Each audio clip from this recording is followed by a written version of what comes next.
Antologi Pembacaan Firman Tuhan yang Maha Kuasa.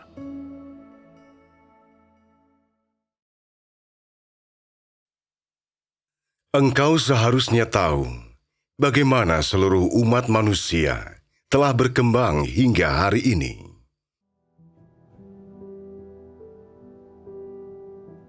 Pada mulanya Tuhan menciptakan Adam dan Hawa, dan Dia juga menciptakan ular. Di antara semuanya, si ular adalah yang paling beracun. Tubuhnya mengandung racun, dan iblis menggunakan racun ini dengan memanfaatkannya. Ular inilah yang mencobai Hawa hingga jatuh dalam dosa. Adam berbuat dosa setelah Hawa jatuh dalam dosa. Dan kemudian mereka berdua mampu membedakan antara yang baik dan yang jahat. Jika Yahweh tahu bahwa si ular akan mencobai Hawa, dan bahwa Hawa akan mencobai Adam, mengapa Dia menempatkan mereka semua di dalam sebuah taman? Jika Dia dapat meramalkan hal-hal ini, mengapa Dia menciptakan ular dan menempatkannya di dalam Taman Eden? Mengapa Taman Eden memiliki buah dari pohon pengetahuan tentang yang baik dan yang jahat? Apakah Dia bermaksud agar mereka memakan buahnya? Ketika Yahweh datang, baik Adam maupun Hawa tidak berani menghadapi Dia. Dan baru pada saat inilah Yahweh tahu bahwa mereka telah memakan buah dari pohon pengetahuan tentang yang baik dan yang jahat, dan menjadi mangsa dari tipu daya ular. Akhirnya Dia mengutuk ular, dan Dia pun mengutuk Adam dan Hawa. Yahweh tidak menyadari saat mereka berdua makan buah pohon itu. Umat manusia menjadi rusak sampai pada taraf menjadi jahat dan berhubungan seks bebas. Bahkan sampai pada titik sejauh mana hal-hal yang mereka simpan dalam hati mereka semuanya jahat dan tidak benar. Mereka semuanya kotor. Karena itu, Yahweh menyesal telah menciptakan umat manusia. Setelah itu, Dia melakukan pekerjaannya untuk memusnahkan dunia dengan air bah, di mana Nuh dan putra-putranya selamat. Beberapa hal sebenarnya tidak semaju dan sesupranatural seperti yang mungkin manusia bayangkan. Beberapa orang bertanya, karena Tuhan tahu bahwa penghulu malaikat akan mengkhianatinya, mengapa Dia menciptakannya? Inilah faktanya. Ketika bumi belum ada, penghulu malaikat adalah yang terbesar dari para malaikat surga. Penghulu malaikat memiliki yurisdiksi atas segenap malaikat di surga. Inilah otoritas yang Tuhan berikan. Terkecuali Tuhan, penghulu malaikat adalah yang terbesar dari segenap malaikat surga. Ketika kemudian Tuhan menciptakan umat manusia, penghulu malaikat melakukan pengkhianatan yang lebih besar terhadap Tuhan di atas bumi. Aku mengatakan ia mengkhianati Tuhan karena ia ingin mengelola umat manusia dan melampaui otoritas Tuhan. Dialah penghulu malaikat yang mencobai Hawa hingga jatuh ke dalam dosa. Ia melakukannya karena ingin membangun kerajaannya di atas bumi dan membuat umat manusia mengkhianati Tuhan dan menaatinya. Ia melihat bahwa ada banyak hal yang mematuhinya. Para malaikat mematuhinya, seperti yang dilakukan manusia di atas bumi. Burung dan binatang, pohon, hutan, gunung, sungai, dan segala sesuatu di atas muka bumi berada di bawah pemeliharaan manusia, yaitu Adam dan Hawa. Sementara Adam dan Hawa mematuhinya. Penghulu malaikat itu ingin melampaui otoritas Tuhan dan mengkhianati Dia. Kemudian ia menyebabkan banyak malaikat mengkhianati Tuhan, dan kemudian menjadi berbagai roh najis. Bukankah perkembangan manusia sampai hari ini disebabkan oleh kerusakan para penghulu malaikat? Umat manusia hanya seperti di zaman sekarang ini, karena penghulu malaikat mengkhianati Tuhan dan merusak mereka. Pekerjaan langkah demi langkah ini sama sekali tidak abstrak dan sesederhana yang dibayangkan orang. Iblis melakukan pengkhianatan karena suatu alasan, namun orang tidak dapat memahami hal sederhana semacam itu. Mengapa Tuhan menciptakan langit dan bumi dan segala isinya, dan juga menciptakan iblis? Karena Tuhan sangat membenci iblis, dan ia adalah musuhnya. Mengapa Dia menciptakan iblis? Dengan menciptakan iblis, apakah Dia tidak menciptakan musuh? Tuhan sebenarnya tidak menciptakan musuh.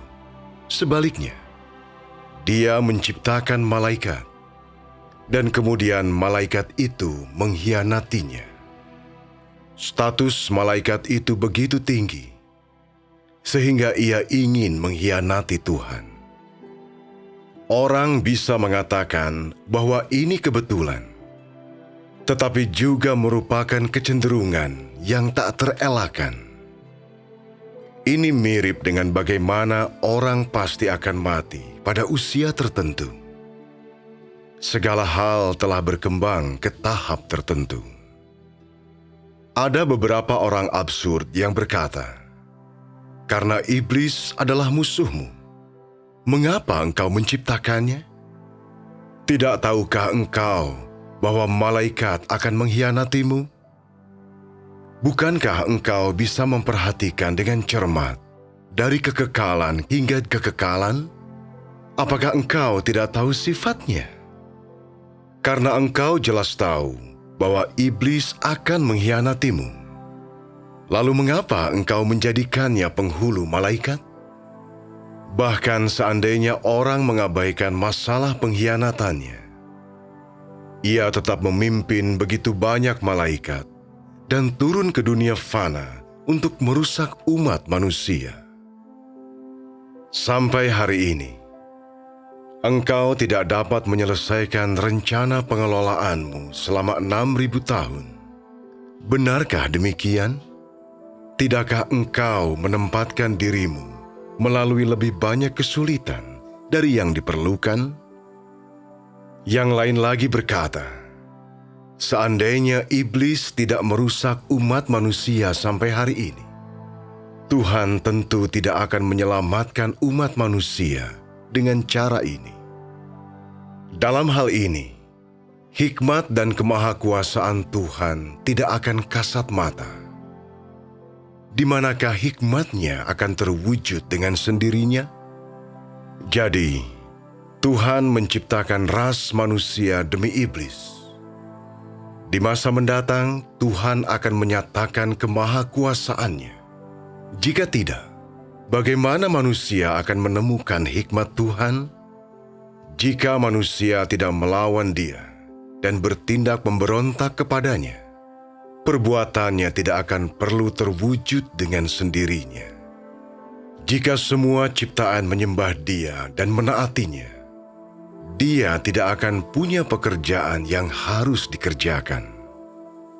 Perkataan ini bahkan lebih jauh dari kenyataan banyak hal, karena tidak ada hal yang cemar tentang Tuhan.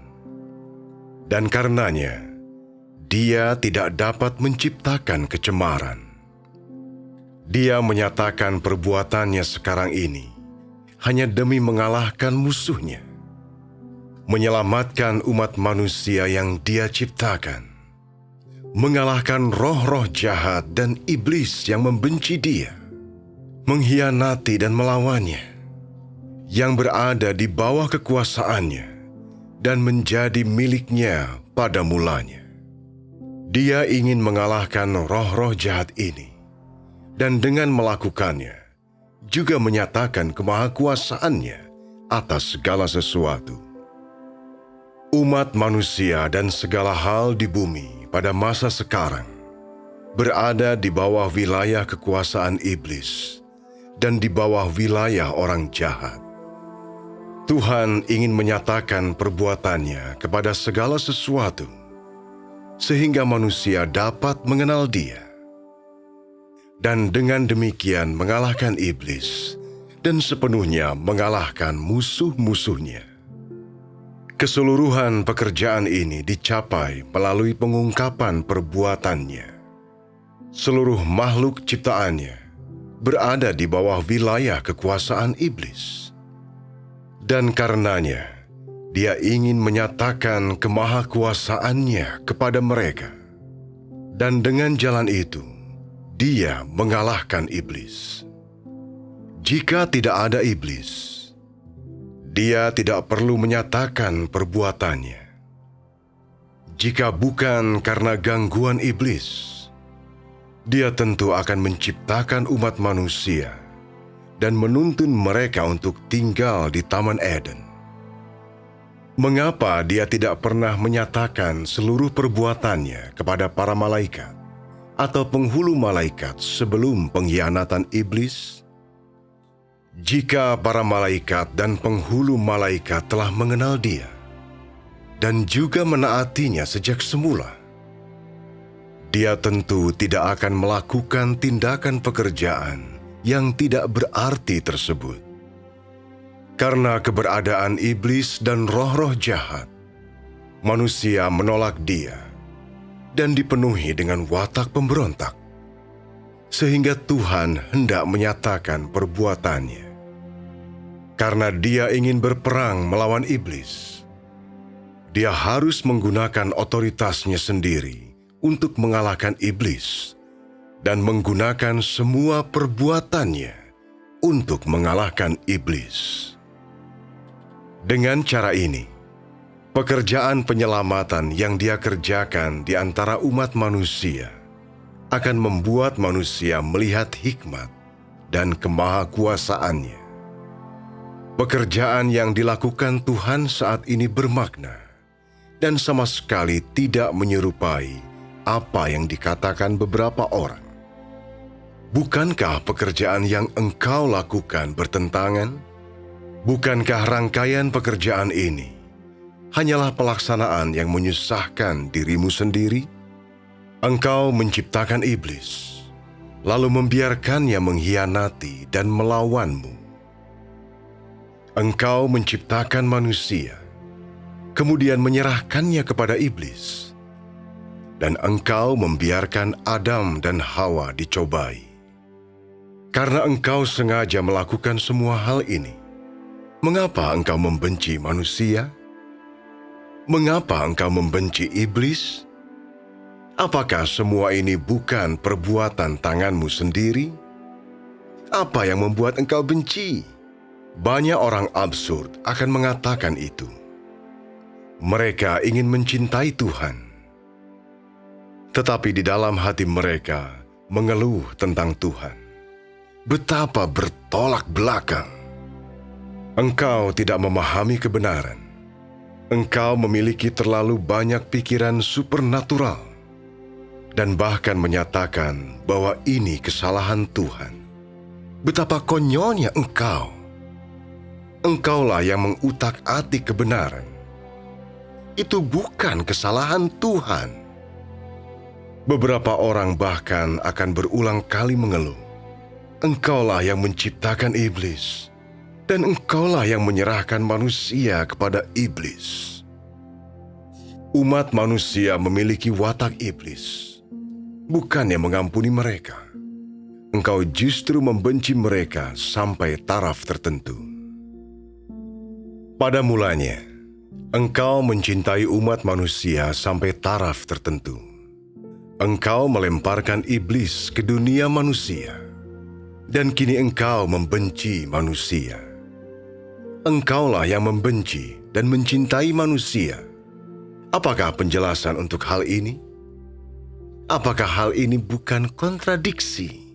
Terlepas dari bagaimana engkau sekalian memandangnya, inilah yang terjadi di surga. Penghulu malaikat mengkhianati Tuhan dengan cara ini, dan umat manusia dirusak dengan cara ini, dan berlanjut sampai hari ini dengan cara demikian. Terlepas dari bagaimana engkau sekalian mengucapkannya, inilah keseluruhan kisah itu. Namun, engkau sekalian harus memahami bahwa Tuhan melakukan pekerjaan pada zaman sekarang untuk menyelamatkan engkau sekalian dan mengalahkan iblis. Karena malaikat itu terutama lemah dan tidak memiliki kemampuan, ia menjadi congkak ketika dia diberi otoritas, terutama si penghulu malaikat, yang statusnya lebih tinggi dari malaikat lainnya. Penghulu malaikat adalah raja dari semua malaikat. Ia memimpin jutaan malaikat, dan di bawah Yahweh, otoritasnya melampaui otoritas malaikat lainnya. Ia ingin melakukan ini dan itu, dan memimpin para malaikat ke dunia manusia untuk mengelola dunia. Tuhan berkata bahwa Dia mengatur alam semesta.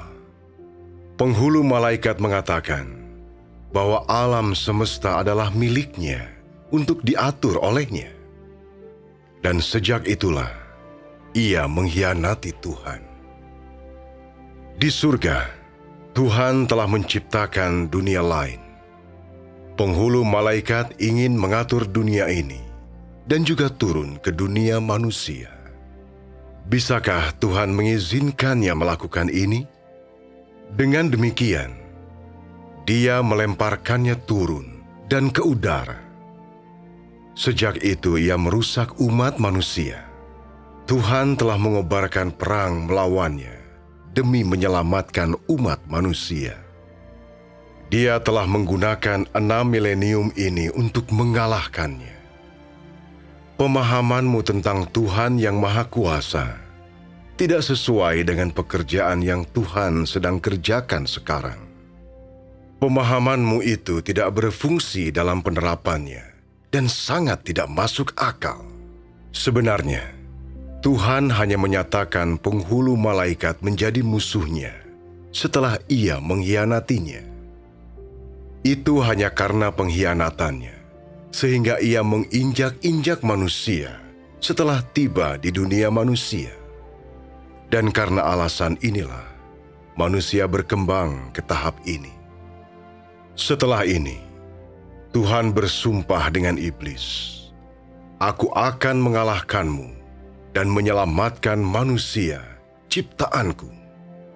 Iblis pada mulanya tidak yakin dan berkata, "Sejujurnya, apa yang dapat engkau perbuat kepadaku? Bisakah engkau benar-benar melemparku ke udara? Dapatkah engkau benar-benar mengalahkan aku?" Setelah Tuhan melemparkannya ke udara, Dia tidak lagi memberi perhatian kepada si iblis, dan kemudian mulai menyelamatkan umat manusia dan melakukan pekerjaannya sendiri. Meskipun mengalami gangguan terus-menerus dari iblis, segala sesuatu yang dapat dilakukan iblis adalah berkat kuasa yang Tuhan berikan kepadanya. Ia membawa serta semua ini ke udara dan menyimpannya sampai hari ini. Tuhan melemparkannya ke udara, tetapi tidak mengambil kembali otoritasnya. Dan karena itu, ia terus merusak umat manusia. Di sisi lain, Tuhan mulai menyelamatkan manusia yang telah dirusak iblis setelah penciptaan mereka. Tuhan tidak mengungkapkan perbuatannya selagi di surga. Namun, sebelum menciptakan bumi, Dia mengizinkan orang-orang di dunia yang Dia ciptakan di surga untuk menyaksikan perbuatannya, dan dengan demikian memimpin manusia di atas surga. Dia memberi mereka hikmat dan kecerdasan dan memimpin orang-orang itu untuk hidup di dunia tersebut. Tentu saja, tidak seorang pun dari antara engkau sekalian pernah mendengar hal ini sebelumnya. Kemudian, setelah Tuhan menciptakan umat manusia, penghulu malaikat mulai merusak manusia. Di bumi, seluruh umat manusia berada dalam kekacauan. Tepat di saat inilah, dia memulai perang melawan iblis. Dan hanya di saat inilah, manusia menyaksikan perbuatannya. Pada mulanya, perbuatannya dirahasiakan dari manusia. Setelah iblis dilempar ke udara, ia memusatkan perhatiannya pada masalah-masalahnya sendiri, dan Tuhan terpusat pada pekerjaannya sendiri. Tiada hentinya berperang melawannya sampai akhir zaman. Sekaranglah waktunya iblis harus dihancurkan. Pada mulanya, Tuhan memberikan kepadanya otoritas, dan kemudian dia melemparkannya ke udara. Tetapi ia tetap menentang. Kemudian di atas bumi, ia merusak umat manusia. Tetapi Tuhan sebenarnya berada di bumi mengelola umat manusia. Tuhan menggunakan pengelolaannya atas manusia untuk mengalahkan iblis. Dengan merusak manusia, iblis mengakhiri nasib orang dan mengganggu pekerjaan Tuhan.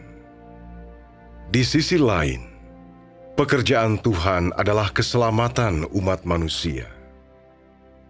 Langkah pekerjaan Tuhan manakah yang tidak dimaksudkan untuk menyelamatkan manusia? Langkah manakah yang tidak dimaksudkan untuk menyucikan manusia? Untuk membuat mereka melakukan kebenaran dan hidup dalam cara sedemikian rupa, sehingga menciptakan suatu gambaran yang dapat dicintai. Namun, iblis tidak melakukan ini. Iblis merusak umat manusia. Ia terus-menerus melakukan pekerjaannya, merusak umat manusia di seluruh alam semesta. Tentu saja, Tuhan juga melakukan pekerjaannya sendiri. Dia tidak memberi perhatian kepada si iblis. Tidak peduli berapa besar otoritas yang iblis miliki, otoritasnya tetap diberikan oleh Tuhan. Hanya saja, Tuhan sebenarnya tidak memberikan seluruh otoritasnya, sehingga tidak peduli apapun yang iblis lakukan. Ia tidak dapat melampaui Tuhan dan selalu berada di dalam genggamannya. Tuhan tidak mengungkapkan satupun perbuatannya selagi di surga. Dia hanya memberi iblis sedikit otoritas untuk memungkinkannya mengendalikan para malaikat. Oleh karena itu, apapun yang iblis lakukan, ia tidak dapat melampaui otoritas Tuhan. Karena otoritas yang pada awalnya diberikan oleh Tuhan itu terbatas. Saat Tuhan bekerja, iblis mengganggu. Pada akhir zaman, iblis akan menyelesaikan gangguannya. Demikian juga, pekerjaan Tuhan akan selesai. Dan jenis orang yang hendak Tuhan lengkapi akan dilengkapi. Tuhan mengarahkan manusia secara positif. Kehidupannya adalah air hidup, tak terukur dan tanpa batas. Iblis telah merusak manusia sampai taraf tertentu. Pada akhirnya, air hidup dari kehidupan itu akan melengkapi manusia, dan tidak akan mungkin bagi iblis untuk ikut campur dan melaksanakan pekerjaannya. Dengan demikian, Tuhan akan sepenuhnya mendapatkan orang-orang ini. Iblis masih enggan menerima hal ini sekarang. Ia terus-menerus mempersulit dirinya sendiri melawan Tuhan, tetapi Tuhan tidak mengindahkannya. Dia telah berfirman, Aku akan menang atas semua kekuatan gelap iblis dan atas semua pengaruh gelap. Inilah pekerjaan yang sekarang harus dilakukan dalam daging, dan inilah juga makna dari inkarnasi. Pekerjaan ini adalah untuk menyelesaikan tahap pekerjaan mengalahkan iblis di akhir zaman, untuk memusnahkan segala sesuatu yang menjadi milik iblis. Kemenangan Tuhan atas iblis adalah kecenderungan yang tak terelakkan. Iblis sebenarnya sudah gagal sejak lama. Ketika Injil mulai tersebar ke seluruh negeri Sinaga Merah yang sangat besar, yaitu ketika Tuhan yang berinkarnasi mulai bekerja, dan pekerjaan ini dijalankan, iblis dikalahkan sepenuhnya. Karena inkarnasi dimaksudkan untuk mengalahkan iblis. Iblis melihat bahwa Tuhan telah sekali lagi menjadi manusia dan juga sudah mulai melaksanakan pekerjaannya. Dan ia melihat bahwa tidak ada kekuatan yang dapat menghentikan pekerjaan itu. Oleh karena itu, iblis tercengang ketika melihat pekerjaan ini dan tidak berani melakukan lebih banyak pekerjaan lagi. Awalnya iblis berpikir bahwa ia juga memiliki banyak hikmat dan ia pun menyela dan mengganggu pekerjaan Tuhan.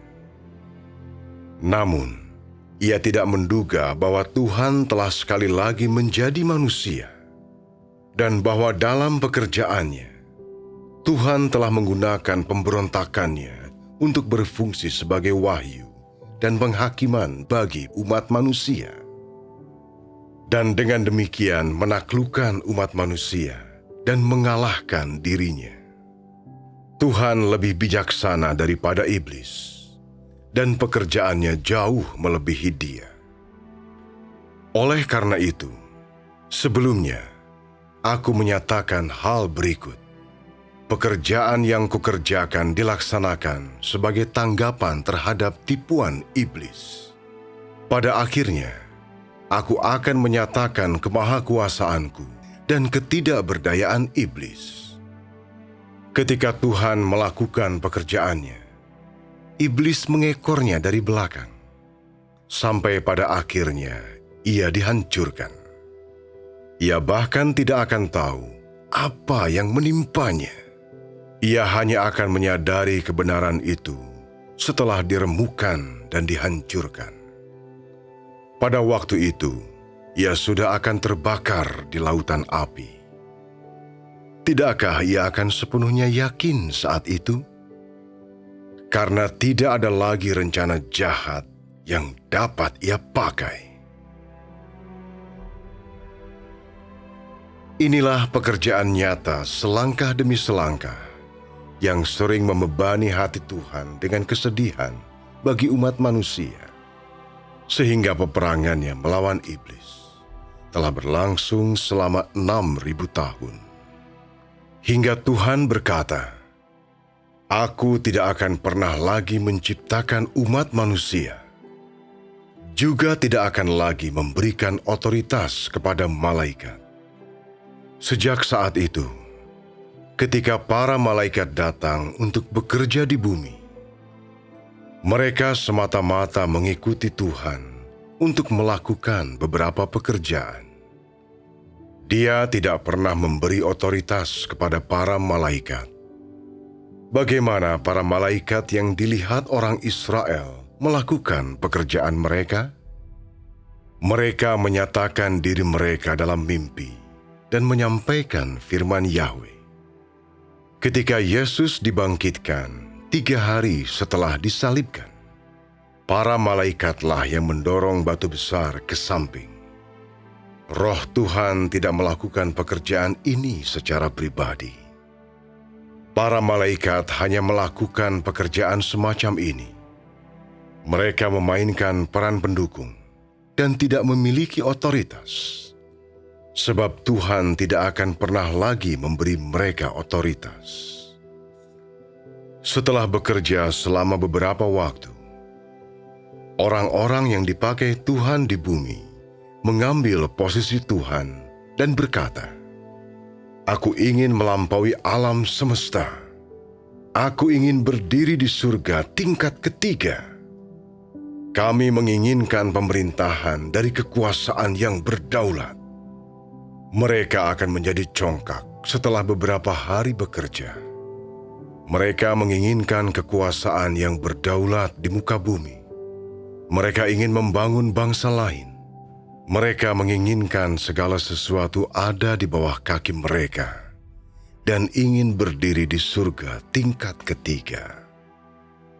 Tidak tahukah bahwa engkau hanyalah seorang manusia yang dipakai oleh Tuhan? Bagaimana mungkin engkau bisa naik ke surga tingkat ketiga? Tuhan datang ke bumi untuk bekerja secara diam-diam dan tanpa berseru-seru, dan pergi setelah diam-diam menyelesaikan pekerjaannya. Dia juga tidak pernah berteriak-teriak seperti manusia, tetapi sebaliknya, dia secara nyata melakukan pekerjaannya. Dia juga tidak pernah memasuki gereja dan berseru, "Aku akan memusnahkan engkau sekalian. Aku akan mengutuk dan menghajarmu." Dia semata-mata melakukan pekerjaannya sendiri. Pergi setelah dia selesai.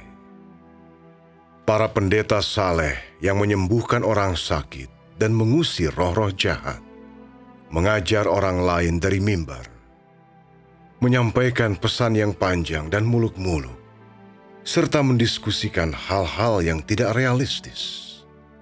Mereka bersikap sangat congkak. Mereka adalah keturunan penghulu malaikat.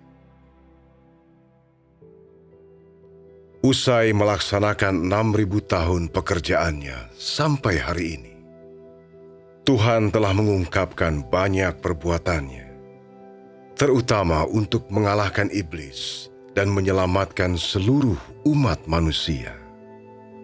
Dia menggunakan kesempatan ini untuk memungkinkan segala sesuatu di surga, segala sesuatu di bumi, segala sesuatu yang ada di dalam lautan, serta setiap objek terakhir dari ciptaan Tuhan di bumi, untuk menyaksikan kemahakuasaan Tuhan dan seluruh perbuatan Tuhan. Dia mengambil kesempatan mengalahkan iblis untuk menyatakan segenap perbuatannya kepada umat manusia dan memungkinkan manusia untuk memuji Dia dan meninggikan hikmat-Nya dalam mengalahkan iblis. Segala sesuatu di bumi, di surga, dan di dalam lautan memuliakan Dia, memuji kemahakuasaannya, memuji segala perbuatannya, dan menyerukan nama-Nya yang kudus. Inilah bukti kekalahan iblis olehnya. Inilah bukti penaklukannya atas iblis. Dan terlebih penting lagi, inilah bukti penyelamatannya atas manusia. Seluruh ciptaan Tuhan memuliakan Dia, memuji Dia karena mengalahkan musuhnya, dan kembali dengan kemenangan, serta memuji Dia sebagai Raja Pemenang yang agung. Tujuannya bukan hanya untuk mengalahkan iblis, sehingga pekerjaannya telah berlanjut selama 6.000 tahun. Dia menggunakan kekalahan iblis untuk menyelamatkan manusia. Dia menggunakan kekalahan iblis untuk mengungkapkan seluruh perbuatannya dan menyatakan seluruh kemuliaannya. Ia akan memperoleh kemuliaan, dan segenap malaikat juga akan menyaksikan segala kemuliaannya. Para utusan di surga, manusia di bumi, dan seluruh ciptaan di atas bumi akan menyaksikan kemuliaan Sang Pencipta. Inilah pekerjaan yang Dia lakukan. Ciptaannya di surga dan di bumi, semuanya akan menyaksikan kemuliaannya. Dan Dia akan kembali dengan kemenangan setelah sepenuhnya mengalahkan iblis dan membiarkan umat manusia memuji Dia. Dengan demikian, Dia akan berhasil mencapai kedua aspek ini. Pada akhirnya, seluruh umat manusia akan ditaklukkan oleh-Nya, dan Dia akan memusnahkan siapa saja yang menolak atau memberontak. Dengan kata lain, memusnahkan semua orang yang menjadi milik iblis. Engkau menyaksikan semua perbuatan Tuhan sekarang, namun engkau tetap menolak dan memberontak serta tidak tunduk. Engkau menyimpan banyak hal di dalam batinmu dan melakukan apapun yang engkau inginkan. Engkau mengikuti nafsu dan keinginanmu sendiri. Inilah sikap memberontak. Inilah sikap menentang. Kepercayaan kepada Tuhan yang dilakukan demi kedagingan, nafsu, dan kesukaan manusia, demi dunia dan demi iblis, adalah cemar. Semua itu adalah sikap yang menentang dan memberontak. Ada berbagai jenis kepercayaan sekarang. Beberapa orang mencari tempat berlindung dari bencana, dan yang lain berusaha mendapatkan berkat, sementara ada yang ingin memahami berbagai misteri, dan yang lain mencoba mendapatkan uang. Semua ini adalah bentuk perlawanan. Semua adalah penghujatan. Mengatakan bahwa seseorang menolak atau memberontak. Bukankah ini mengacu pada hal-hal tersebut? Banyak orang sekarang bersungut-sungut, menyatakan keluhan, atau bersikap menghakimi. Semua ini dilakukan oleh orang jahat. Semua ini adalah perlawanan dan pemberontakan manusia. Orang-orang seperti itu dikuasai dan dipenuhi oleh iblis. Orang-orang yang Tuhan dapatkan adalah mereka yang tunduk kepada Dia sepenuhnya. Mereka yang telah dirusak oleh iblis, tetapi telah diselamatkan dan ditaklukkan oleh pekerjaannya sekarang, yang telah mengalami kesengsaraan, dan pada akhirnya telah diperoleh sepenuhnya oleh Tuhan, dan tidak lagi hidup di bawah wilayah kekuasaan iblis, dan telah terbebas dari ketidakbenaran, yang rela hidup dalam kekudusan. Mereka adalah orang-orang yang paling kudus. Merekalah orang-orang kudus. Jika perbuatanmu saat ini tidak sesuai dengan satu bagian dari persyaratan Tuhan, engkau akan disingkirkan. Ini tak terbantahkan. Segalanya dilakukan menurut zaman sekarang, sekalipun Dia telah menentukan dan memilih engkau sejak semula. Perbuatanmu sekarang ini akan tetap menentukan kesudahanmu. Jika engkau tidak bisa mengikuti sekarang, engkau akan disingkirkan. Jika engkau tidak bisa mengikuti sekarang, bagaimana engkau bahkan berharap untuk mengikuti nanti? Sekarang mukjizat sebesar itu telah muncul di hadapanmu, namun engkau tetap tidak percaya. Katakan kepadaku, bagaimana engkau akan percaya kepadanya nanti, ketika Dia menyelesaikan pekerjaannya dan tidak melakukan pekerjaan seperti itu lagi? Pada waktu itu akan lebih mustahil bagimu untuk mengikutinya. Kemudian Tuhan akan bergantung pada sikap dan pengetahuanmu tentang pekerjaan Tuhan yang berinkarnasi serta pengalamanmu untuk menentukan apakah engkau berdosa atau benar, atau untuk menentukan apakah engkau adalah orang yang telah disempurnakan atau orang yang tersingkirkan. Engkau harus melihat dengan jelas sekarang. Roh Kudus bekerja secara demikian. Dia menentukan kesudahanmu sesuai dengan perilakumu hari ini. Siapakah yang menyampaikan firman pada zaman sekarang? Siapakah yang melakukan pekerjaan di zaman sekarang? Siapakah yang memutuskan bahwa engkau akan disingkirkan di zaman sekarang?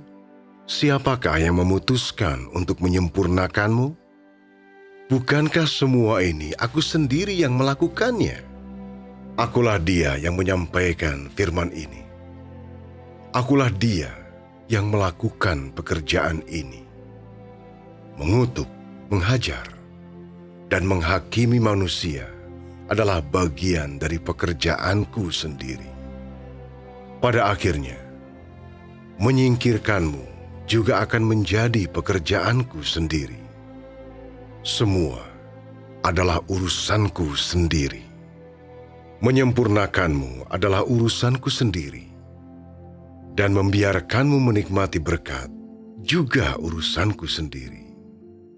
Semua ini adalah pekerjaanku sendiri. Kesudahanmu tidak ditentukan sejak semula oleh Yahweh, namun ditentukan oleh Tuhan pada zaman sekarang. Itu sudah ditentukan sekarang, bukan ditentukan sebelum dunia diciptakan. Beberapa orang yang absurd berkata, "Mungkin ada yang salah dengan matamu, dan engkau tidak memandangku sebagaimana seharusnya. Pada akhirnya, engkau akan melihat bagaimana Roh memanifestasikan segalanya." Yesus pada mulanya memilih Yudas sebagai muridnya. Orang-orang berpikir, bagaimana mungkin dia memilih seorang murid yang akan mengkhianatinya? Awalnya, Yudas tidak berniat mengkhianati Yesus. Ini baru terjadi kemudian. Pada waktu itu, Yesus telah memperhatikan Yudas cukup baik. Dia membuat orang itu mengikutinya dan membuatnya bertanggung jawab atas masalah keuangan mereka. Jika dia tahu sebelumnya bahwa Yudas akan menggelapkan uang, dia tidak akan membiarkannya bertanggung jawab atas uang itu. Orang dapat mengatakan bahwa Yesus pada mulanya tidak tahu bahwa orang ini bengkok dan curang dan menipu saudara-saudarinya. Di kemudian hari, setelah Yudas mengikuti selama beberapa waktu, Yesus melihat dia menipu saudara-saudarinya dan menipu Tuhan. Orang-orang juga mendapati bahwa dia selalu membelanjakan dana dari kantong uang, dan mereka kemudian memberitahu Yesus. Yesus baru sadar akan semuanya pada saat ini. Karena Yesus harus melaksanakan pekerjaan penyaliban dan membutuhkan seseorang untuk mengkhianati dia. Dan Yudas secara kebetulan sesuai dengan peran ini. Yesus berkata, "Akan ada seorang di antara kita yang akan mengkhianati aku. Anak manusia akan memakai pengkhianatan ini untuk disalibkan, dan dalam 3 hari akan dibangkitkan." Waktu itu, Yesus sebenarnya tidak memilih Yudas sehingga ia dapat mengkhianatinya. Sebaliknya, dia berharap Yudas akan menjadi murid yang setia. Yang mengejutkannya, Yudas berubah menjadi seorang tamak yang merosot akhlaknya, yang mengkhianati Tuhan. Dan dia memakai situasi ini untuk memilih Yudas bagi pekerjaan ini. Seandainya ke-12 murid Yesus semuanya setia, dan tidak ada yang seperti Yudas di antara mereka, orang yang mengkhianati Yesus pada akhirnya tentu adalah seseorang di luar para murid. Namun, waktu itu yang terjadi adalah ada seorang di antara mereka yang menikmati suap, Yudas. Dengan demikian, Yesus memakai orang ini untuk menyelesaikan pekerjaannya. Betapa sederhananya hal ini. Yesus tidak menetapkannya sejak semula di awal pekerjaannya. Dia hanya membuat keputusan ini begitu segala sesuatunya telah berkembang ke langkah tertentu. Inilah keputusan Yesus, yaitu keputusan Roh Tuhan itu sendiri. Waktu itu Yesuslah yang memilih Yudas. Ketika Yudas kemudian mengkhianati Yesus, inilah perbuatan Roh Kudus yang mengerjakan tujuannya sendiri. Itulah pekerjaan Roh Kudus saat itu. Ketika Yesus memilih Yudas, dia tidak tahu kalau dia akan mengkhianatinya. Dia hanya tahu bahwa dia adalah Yudas Iskariot. Kesudahanmu juga ditentukan sesuai dengan tingkat ketertundukanmu sekalian hari ini dan sesuai dengan tingkat pertumbuhan hidupmu. Tidak sesuai dengan gagasan di antara pemahaman manusia bahwa itu semua ditentukan sejak semula saat penciptaan dunia. Engkau harus memahami hal-hal ini dengan jelas. Seluruh pekerjaan ini tidak dilakukan sesuai dengan imajinasimu.